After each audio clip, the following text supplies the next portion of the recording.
Hey guys, welcome back. So another new product we've got in the store this week is it's really a first for one of the major shaft manufacturers. Yeah. KBS has entered the wood shaft game. It's funny, they've been obviously in the steel iron shaft game for a very long time. Yep. I wonder what kind of this year, why right now they've all of a sudden kind of gotten into it. Yeah, I mean, it's been talked about for quite a while. Oh, is it? Okay. Yeah, I've kind of heard about this for 3 or 4 years.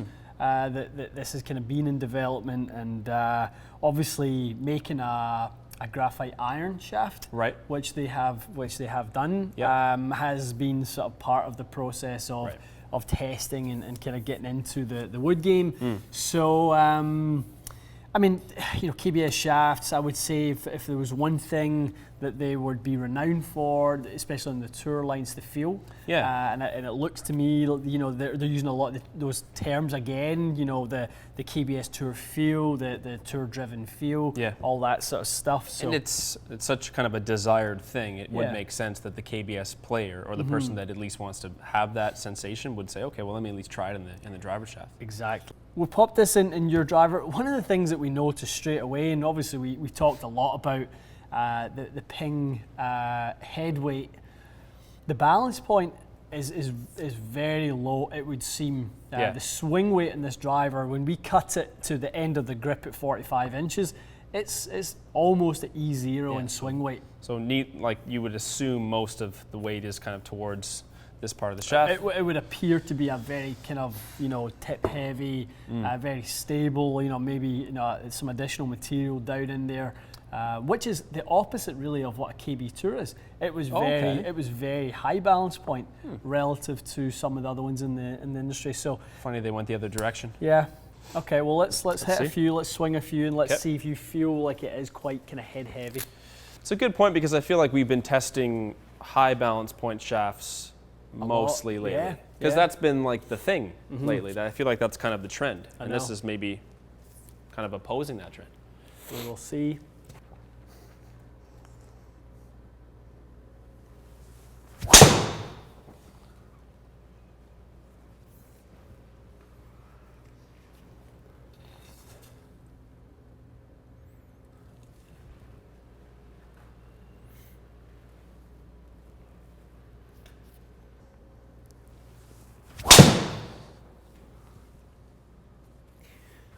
And one thing we always see with you is when the head gets too heavy, you leave it out to the left.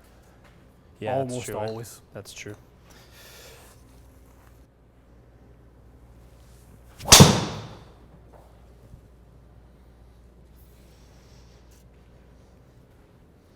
That's a good one.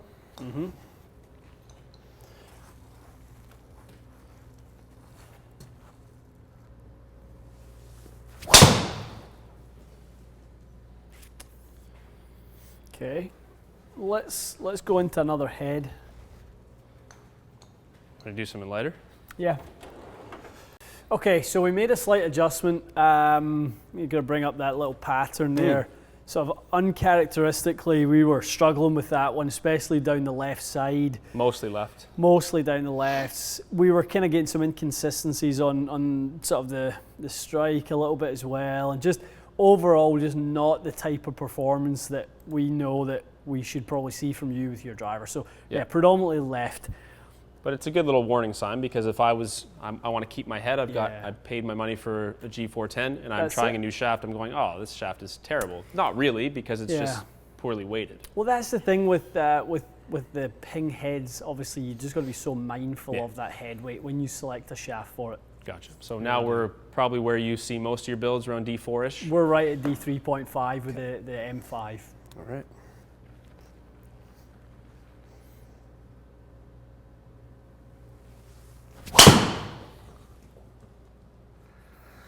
Almost like you know what you're talking about, eh?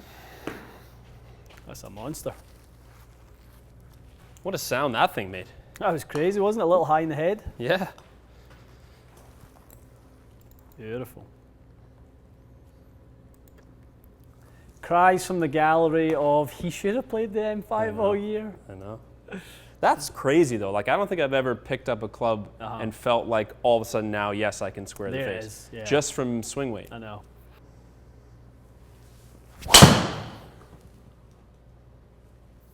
2 absolute perfect draws. That's really funny.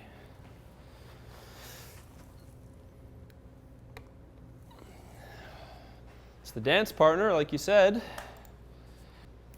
So you can sort of start to think you're seeing the characteristics of the shaft, and some people might have looked at the other one and went, well, there's one low spinner in there, particularly low, so if we kind of disable that one, they might go, oh, this shaft spins a little bit, kicks a little bit. Nothing. It just didn't have the right relationship with the club head to extract the right performance. If the golf ball is doing the wrong thing, never extract anything from it. Yeah, true. Take nothing from it. Don't take anything from the launch and the spin because it's doing the wrong thing. Because it's biased towards being higher spin because it was left, face was open. That's it. I mean, it's only spinning more because the face is wide open. Very interesting. So let's see where we're at. Delivered loft, less because of the rotation. Yeah. Club head speed, I mean, look at the difference in club head speed change from a swing weight change. That's sluggish. Crazy. That is crazy. Just couldn't quite square it up with the other one.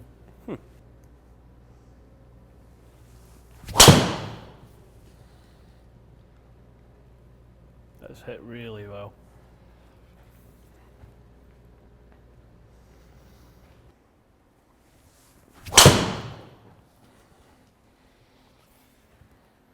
Start line feels definitely better that way.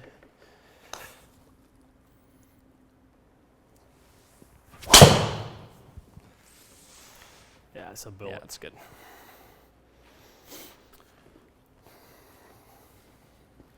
It's good, this little TaylorMade. It's growing on me very slowly.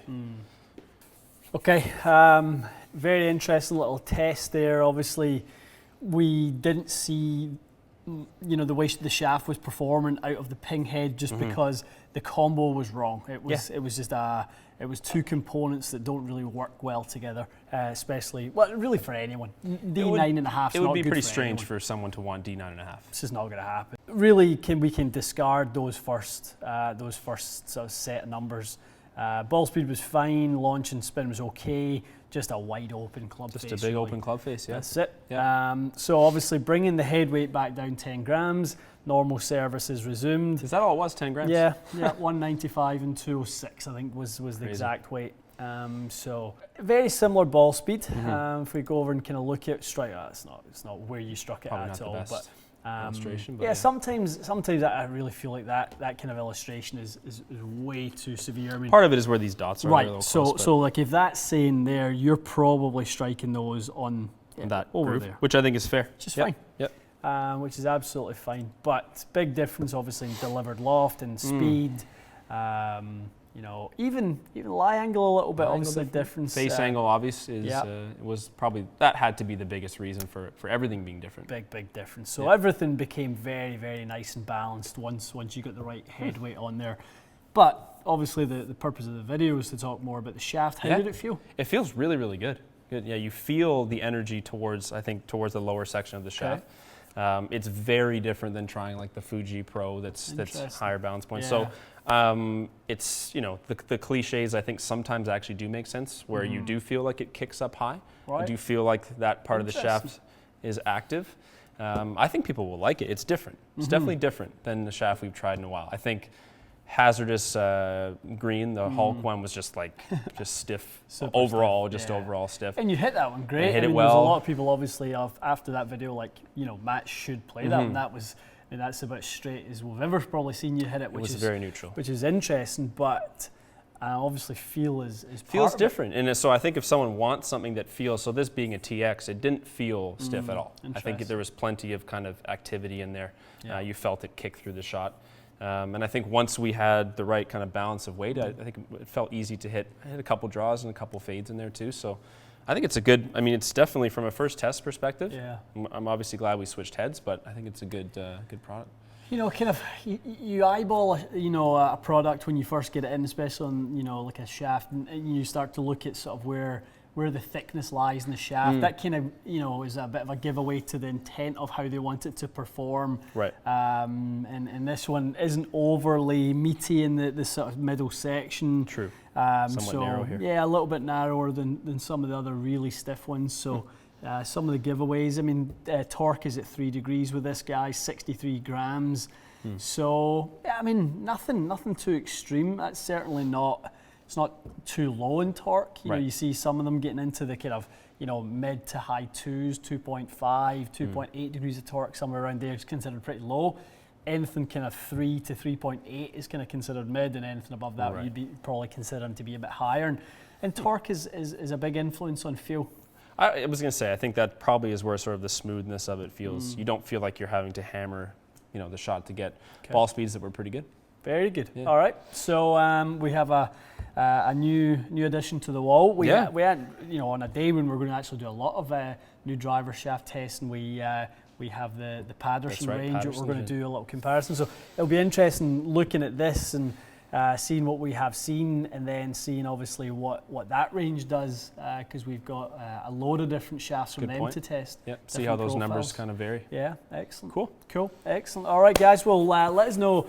I think if you're in the Scottsdale area where Kim Braley you know, does most of his testing, you may have had access to these, or maybe even seen kind of some of the players in that area. I know he has certain testers in that area that he uses, and I've participated in some of that stuff in the past, some of his testing out there at cool clubs, and it's pretty cool to see how he does his testing.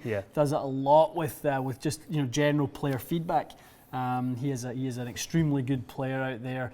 TK, who does a lot of his tests, and he plays out at Whisper Rock and is a phenomenal player. So I'm sure they've kind of developed this together. Interesting. And obviously with the guys that play KB on tour, he'll be getting a lot of tour-driven feedback as well. And I think that makes sense to how this feels and performs. I think it will remind people of a KBS shaft. They'll sort of have the familiarity with that feel of it. It's obviously different because it's a driver and there's different factors, but it makes sense that this is a KBS product. No, I'm sure they'll be really, you know, I mean, I'm thinking, you know, from their standpoint, they'll be really pleased to hear that, because there's definitely there's a distinct feel to a KBS shaft, and there's, you know, to keep the DNA of that going from one material into another, swinging a driver. That's true. It'll be interesting to see if that's something that other people who have been tour users, or maybe Tour V, you know, some other KBS products, whether, you know, they can continue that good feel that they've had. Good point. Good stuff. Okay, let us know, guys, if you've tried it. If you haven't, look out for it.